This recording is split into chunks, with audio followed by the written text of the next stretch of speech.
and my energy to understand what is the business, what's the problem with the Korean KFA, I'm still learning to learn about all the business, and also what I have learned. Penuh penyesalan. Begini kata-kata yang diucapkan Presiden KFA atau PSSI-nya Korea Selatan. Chung Mong-gyu setelah timnas kebanggaannya disingkirkan timnas Indonesia U23 asuhan Shin Tae-yong di perempat final Piala Asia U23. Sebelumnya, legenda Korea Selatan Hong Myung-bo membeberkan kemenangan anak didik Shin Tae-yong atas negaranya menyimpan cerita yang lebih dalam dari sekedar narasi kejutan. Ia menyebut kemenangan Garuda Muda atas Taeguk Warriors secara tak langsung merupakan hukuman bagi Federasi Sepak Bola Korea Selatan dalam kurung KFA yang dulu pernah menyia-nyiakan bakat kepelatihan Shin Tae-yong. KFA memecat Shin Tae-yong sebagai manajer Korea pada 2018. Shin Tae-yong juga dilempari telur setelah mereka mengalahkan Jerman di Piala Dunia 2018, kata Hong Myung-bo. KFA membiarkannya pergi ke negara lain dan kini KFA merasakan akibatnya. Ya, hari ini Shin Tae-yong bersama timnas Indonesia U23 benar-benar mengalahkan Korsel, imbuh Hong Myung-bo. Menanggapi sindiran pedas dari legenda Korea Selatan di atas, Presiden KFA, Chung Mong-gyu akhirnya angkat bicara. Menurut Chung Mong-gyu, kekalahan dari timnas Indonesia U23 menjadi bencana besar bagi Korea Selatan U23. Kekalahan ini adalah bencana bagi tim U23 Korea. Kekalahan ini membuat Korea Selatan untuk pertama kali sejak 1984 gagal melangkah ke putaran final Olimpiade. Saya sangat menyesali hal ini, kata Chung Mong-gyu. Namun kita tidak perlu menyalahkan siapa-siapa. Dulu kita semua sepakat untuk mengganti Shin Tae-yong, pelatih asal Korea yang kini menciptakan bencana bagi kita, terang Chung Mong-gyu. Tak cukup di situ, melalui laman resmi KFA, Chung Mong-gyu juga menyampaikan permintaan maaf kepada publik Korea Selatan. Kami menyampaikan permintaan maaf yang sebesar-besarnya kepada para pecinta sepak bola, pesepak bola, dan masyarakat atas kegagalan melaju ke putaran final Olimpiade Paris. Saya sangat menyadari bahwa Asosiasi Sepak Bola Korea yang membina dan mendukung tim sepak bola nasional mempunyai tanggung jawab keseluruhan. Jadi saya sekali lagi ingin menundukkan kepala untuk meminta maaf. Sambungnya. Sementara itu media Korea, NATE membuat artikel yang berjudul Indonesia asuhan pelatih Shin Tae-yong menghalangi jalan sepak bola Korea menuju Olimpiade ke-10 berturut-turut. NATE juga menyebutkan jika Shin Tae-yong adalah pelatih sepak bola Korea terbaik. Sosok yang menyebabkan rasa sakit tersebut adalah Shin Tae-yong, mantan pelatih terbaik timnas Korea yang kini jadi pelatih timnas U23 Indonesia, tambahnya. NATE juga menjabarkan secara statistik Indonesia unggul segalanya atas Korea Selatan. Situs resmi AFC, timnas Indonesia U23 asuhan Shin Tae-yong total melepaskan 21 tembakan dengan 5 tembakan mengarah ke gawang. Sedangkan Korea hanya membukukan total 8 tembakan dengan 2 tembakan mengarah ke gawang. Dari segi penguasaan bola, mereka juga memimpin. Indonesia memiliki 53% penguasaan bola, tulis NATE. Shin Tae-yong sendiri mengaku tak kuasa menahan tangis saat pertandingan timnas Indonesia melawan Korea Selatan U23. Laga melawan Korea memang emosional buat STY. Juru racik formasi berusia 53 tahun itu untuk pertama kali bertemu negaranya di sebuah kompetisi resmi. Menurut Shin Tae-yong, perasaannya berkecamuk karena bersua Taeguk Warriors.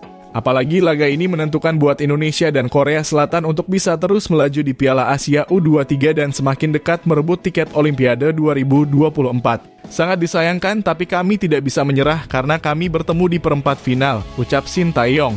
Sebelum pertandingan ketika lagu kebangsaan dan saya melihat tagogi bendera Korea, saya terharu sampai menangis, ia melanjutkan. Namun Shin Tae-yong juga mengaku senang dapat menepati janjinya kepada Ketua Umum PSSI Erick Thohir, yang mana saat kontraknya diperpanjang ia berjanji akan selalu memberikan yang terbaik untuk Indonesia meskipun harus melawan Korea. Saya janji akan melakukan yang terbaik saat melawan Korea dan telah saya lakukan, tutup Shin Tae-yong. Di sisi lain, Ketua Umum PSSI Erick Thohir memberikan tantangan baru untuk Shin Tae-yong usai timnas U23 lolos ke semifinal Piala Asia U23 2024. Pria yang juga menjabat sebagai Menteri BUMN tersebut merasa menuju final adalah target logis untuk saat ini. Ini timnas bisa melangkah ke semifinal saat logis jika target berikutnya final, tambahnya. Meski begitu menuju final hanyalah target selingan semata. Erick jelas tak mau membebankan hal apapun kepada Shin Tae-yong dan anak didiknya. Di lain sisi, ia juga mengharapkan dukungan penuh supporter hingga akhir turnamen. Ia berharap Garuda Muda bisa menggapai mimpi tertinggi di ajang ini. Yang pasti kami di PSSI, seluruh pemain dan ofisial, terus mengharapkan doa dan dukungan dari seluruh rakyat dan pecinta sepak bola nasional. Saatnya meraih mimpi lebih tinggi, pungkas Erik. Rekor bersejarah lainnya pun kini tinggal selangkah lagi digapai, yakni bisa lolos ke Olimpiade 2024 di Paris. Ayo tetap dukung dan doakan perjuangan para punggawa Garuda Muda. Semoga bisa menang lagi dan akhirnya lolos ke Olimpiade Paris. Amin Allahumma amin. Namun perlu diketahui kabar sedikit tak sedap menimpa timnas Indonesia U23 jelang laga semifinal Piala Asia U23 digelar. Ya, di saat Garuda Muda menatap semifinal Piala Asia U23, ada saja ujian yang datang menghantui. Penyerangan timnas Indonesia yang mencetak 2 gol ke gawang Korea, Rafael Struijk bakal dipastikan absen memperkuat skuad asuhan Shin Tae-yong pada babak semifinal.